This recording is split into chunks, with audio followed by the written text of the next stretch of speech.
नमस्कार विद्यार्थियों, इस वीडियो में पद्य साहित्य का इतिहास एवं काल विभाजन पढ़ेंगे।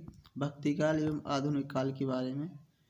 तो आपके पेपर में क्वेश्चन कैसे आते हैं, इस टाइप से आएंगे कि हिंदी पद्य साहित्य के कितने कालों में विभाजित किया गया है, इन कालखंडों की समय सीमा भी बताइए। या फिर ऐसा आ सकता है पद्य साहित्य के इतिहास को कितने कालों में बांटा गया है, नाम लिखिए।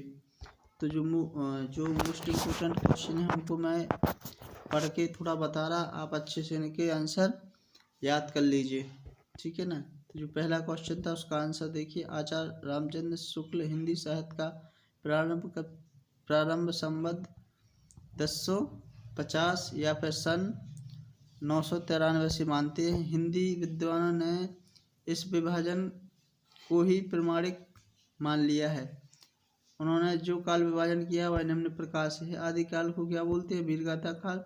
यह कब से कब तक है? 993 से 1318 ईस्वी तक। भक्ति काल को पूर्व मध्य काल मानते हैं। इसको 1318 से 1643 तक। रीति काल, इसको उत्तर मध्य काल मानते हैं। 1643 से 1843 तक। आधुनिक काल 1843 से निरंतर, मतलब अभी तक। इसके बाद जो इम्पोर्टेंट क्वेश्चन है आपका, इसमें आता है भक्ति काल में भक्ति के कौन कौन से रूप होते हैं? 2 रूप होते हैं, निर्गुण भक्ति, सगुण भक्ति, ठीक है ना। इसके बाद निर्गुण भक्ति की 2 शाखाएं कौन कौन सी हैं? ज्ञान मार्गी शाखा, इसके कवि कौन से हैं? कबीरदास जी। प्रेम मार्गी शाखा के कवि कौन से हैं? जायसी। सगुण भक्ति की 2 शाखाएं, ठीक है ना। एक तो है क्या, राम भक्ति शाखा, और एक कृष्ण भक्ति शाखा, ठीक है ना। ये आपका इसके सूरदास जी हैं, इसके तुलसीदास जी हैं। इनकी एक एक रचना भी सीख लीजिए। इसके बाद जो भक्ति काल की प्रमुख विशेषताएं, तो आपको 4 विशेषताएं याद कर लीजिए जो भी आपको बहुत ही सिंपल लग रही हैं। इसमें भक्ति भावना की प्रधानता होती है, एक हो गया। किसी भी राजा के दरबार में आश्रय प्राप्त ना करना, ये भक्ति काल की विशेषता हैं। भक्ति भावना की प्रधानता, किसी भी राजा के दरबार में आश्रय प्राप्त नहीं करते थे इस टाइम के कवि, ठीक है ना। काव्य सृजन का उद्देश्य केवल स्वतंत्रता सुख ही था। धर्म, जाति, साहित्यिक विधाओं एवं काव्य स्वरूप में समन्वय की भावना, मतलब इन सब चीज़ों में क्या थी? समन्वय की भावना थी। तो आपके 4 हो गए। अब आपको 4 ही याद करना है, ठीक है ना। इसके बाद भक्ति काल को हिंदी साहित्य का स्वर्ण युग क्यों कहा जाता है? तो ये बहुत ही इम्पोर्टेंट क्वेश्चन है, ये आपके पेपर में आ जाता है।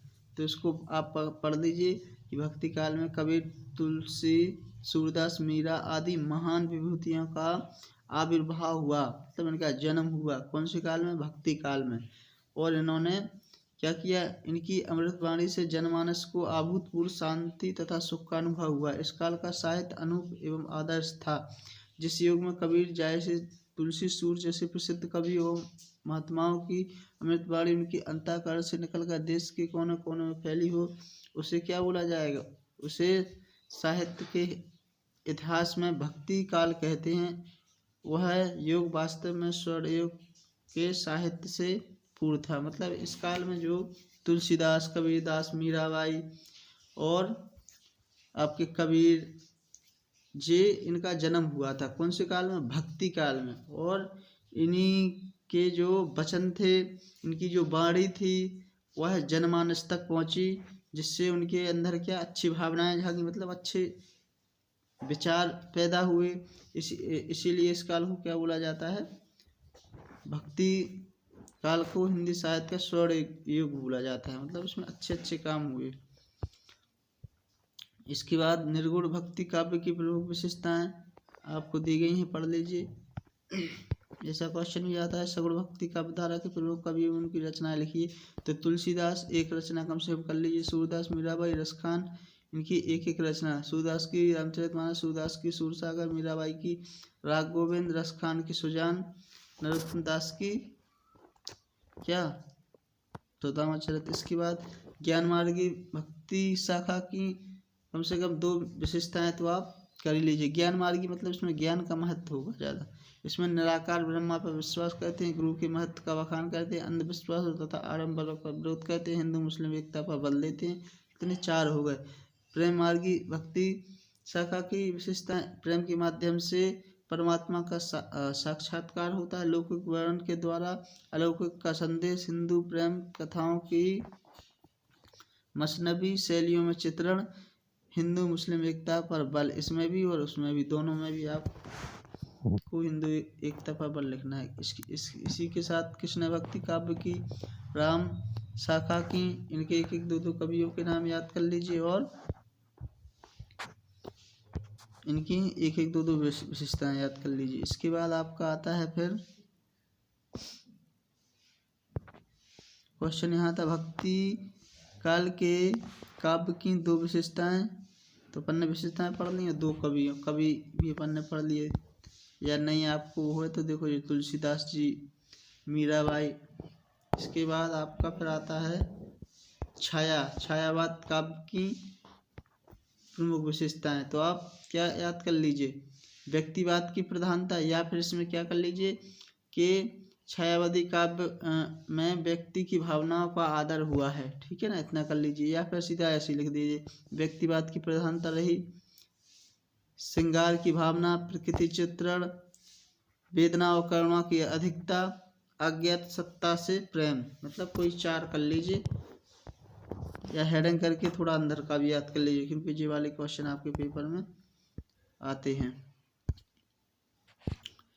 इसके बाद छायावादी की 4 प्रमुख कवि और उनके 2-2 रचनाएं लिखिए। तो 2-2 नहीं तो कम से कम 1-1 तो आप रचना कर ही सकते हो। जयशंकर की कामयानी, सूर्यकांत त्रिपाठी निराला की अनामिका, सुमित्रानंदन पंत की बीड़ा, महादेव वर्मा की निहार या रश्मि। ये क्या है आपके छायावादी प्रमुख कवि हैं।